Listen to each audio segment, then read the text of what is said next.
Halo, perkenalkan nama saya Trisky Analia, mahasiswi Fakultas Hukum Universitas Negeri Semarang.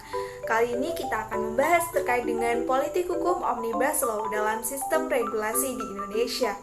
Omnibus Law sendiri mulai menjadi perbincangan yang hangat di kalangan masyarakat sejak Presiden Joko Widodo menyampaikan dalam pidato pelantikannya. Untuk info selengkapnya, yuk kita simak. Masing-masing undang-undang tersebut akan menjadi Omnibus Law, yaitu satu undang-undang yang sekaligus merevisi beberapa undang-undang, bahkan puluhan undang-undang. Kali ini yang akan kita bahas adalah terkait dengan politik hukum Omnibus Law sebagai bentuk regulasi di Indonesia. Apa itu Omnibus Law? Omnibus Law berasal dari bahasa Latin omnis yang berarti semua. Menurut konsep hukum dalam Black Law Dictionary, omnibus artinya banyak benda atau item sekaligus, memiliki banyak tujuan serta berbagai hal. Omnibus dapat dipahami sebagai regulasi perundang-undangan yang dibentuk dalam rangka menyelesaikan suatu masalah besar yang dapat dicabut atau mengubah beberapa undang-undang sekaligus menjadi sederhana. Lalu, bagaimana Omnibus Law dalam sistem regulasi Indonesia? Di Indonesia terdapat hyperregulasi. Pusat Studi Hukum dan Kebijakan mencatat bahwa dari bulan Oktober 2014 hingga 2018 terdapat kurang lebih 7.621 peraturan menteri yang diterbitkan. Sedangkan peraturan presiden dalam kurun waktu 4 tahun terakhir ada 765 dan peraturan pemerintah sebanyak 452. Omnibus Law dipilih sebagai strategi untuk mengatasi tantangan dan kendala regulasi di Indonesia. Keunggulan tersebut antara lain: yang pertama, menangani konflik kebijakan publik horizontal dan vertikal, harmonisasi kebijakan pemerintah antara tingkat dan daerah, menyederhanakan bentuk perizinan yang efektif dan terintegrasi, menyederhanakan birokrasi yang berbelit, dan meningkatkan koordinasi antar instansi yang bersangkutan. Mengacu pada sistem regulasi di Indonesia, Omnibus Law akan memiliki regulasi pelaksanaan dan regulasi teknis yang diperlukan. Hal tersebut dituangkan dalam aturan turunan, artinya Omnibus Law tidak akan mengurangi secara signifikan jumlah peraturan perundang-undangan di Indonesia ini. Lalu, bagaimana politik hukum Omnibus Law di Indonesia? Sebelum masuk ke hal tersebut, kita harus tahu apa itu politik hukum. Menurut Profesor Sudarto, adalah kebijakan negara melalui badan negara yang berwenang untuk menetapkan peraturan-peraturan yang dikehendaki yang akan digunakan untuk mengekspresikan apa yang terkandung dalam masyarakat dan untuk mencapai apa yang dicita-citakan. Kemudian, setiap pembentuk peraturan perundang-undangan dalam prinsip politik hukum dapat dibatalkan apabila bertentangan dengan landasan ideal Pancasila maupun landasan konstitusional Undang-Undang Dasar 1945. Oleh karena itu, betapa pentingnya kita memahami politik hukum ini. Dalam buku pengantar politik hukum, Profesor Mahfud MD menyatakan bahwa politik dan hukum memiliki konfigurasi, politik sebagai variabel bebas dan hukum menjadi variabel yang terpengaruh.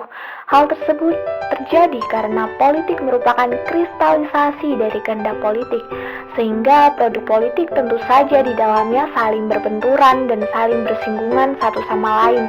Hal tersebut karena banyak kepentingan yang saling tarik-menarik, termasuk kepentingan yang bersumber dari ekonomi dan politik. Akibatnya berimbas pada karakter produk hukum yang dikeluarkan. Ya, karakter tersebut ada dua macam, yakni politik demokrasi dan politik otoriter. Dalam politik demokrasi akan memproduksi hukum yang responsif dengan materinya merupakan aspirasi dan kehendak masyarakat. Proses pembuatannya melibatkan partisipasi masyarakat, serta penafsirannya sangat kecil peluang bagi penguasa dengan dibuatkannya peraturan pelaksana. Karakter politik otoriter akan memproduksi hukum yang ortodoks dan kaku, dengan ciri muatan materinya merupakan kepentingan politik dan penafsirannya membuka peluang bagi penguasa untuk menafsirkan berdasarkan visi dan kehendak politik kekuasaannya. Lalu kita masuk ke bagaimana politik hukum Omnibus Law. Dalam penyusunan undang-undang Omnibus yang ditargetkan akan dibuat 3 undang-undang. Yang pertama ada Cipta Kerja, yang kedua perpajakan, dan yang ketiga adalah pemberdayaan UMKM.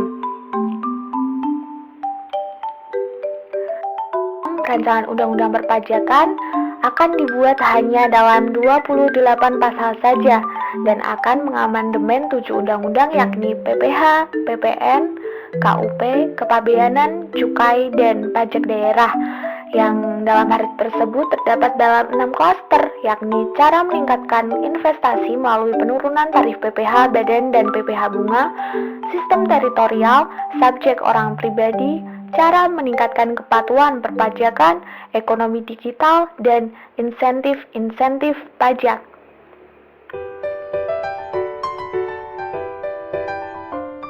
Rancangan Undang-Undang Pemberdayaan UMKM itu mencakup 7 klaster, yakni kriteria UMKM, perizinan, basis data tunggal, kolaboratif processing, kemitraan, insentif, dan pembiayaan terhadap UMKM.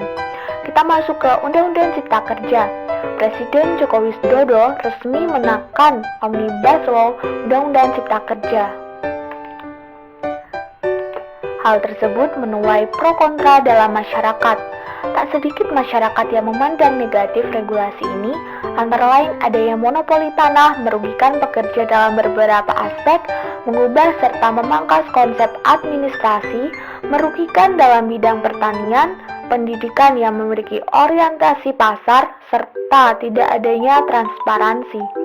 Dalam konteks merugikan pekerja, Omnibus Law merugikan pekerja karena perpanjangan jam kerja atau lembur, permasalahan terkait dengan penetapan upah minimum, potensi pelanggaran hak dari serikat pekerja, pemangkasan kewenangan dari pekerja, dan berkurangnya hak dari pekerja perempuan terkait dengan cuti haid, hamil, atau cuti karena keguguran. Sedangkan pemerintah beranggapan bahwa Omnibus Law ini menjadi langkah strategis untuk menarik investor asing ke Indonesia. Hal tersebut dapat meningkatkan taraf ekonomi Indonesia sehingga dapat tercapai kesejahteraan rakyat. Selain itu, Omnibus Law ini menjadi langkah untuk mengatasi peraturan yang tumpang tindih karena banyaknya peraturan di Indonesia. Presiden Joko Widodo telah menetapkan target menaikkan peringkat Indonesia menjadi posisi ke-40 dalam bidang investasi, sehingga cara yang ditempuh ini salah satunya yakni melalui Omnibus Law. Berdasarkan penjelasan tersebut, upaya pemerintah yang menginisiasi adanya Omnibus Law sangat efektif apabila didasarkan taat pada nilai serta kepentingan kemanusiaan yang berlanjut dan berdasarkan atas asas perundang-undangan. Dengan upaya tersebut, maka implementasi Omnibus Law mampu mewujudkan kesejahteraan bagi seluruh rakyat Indonesia.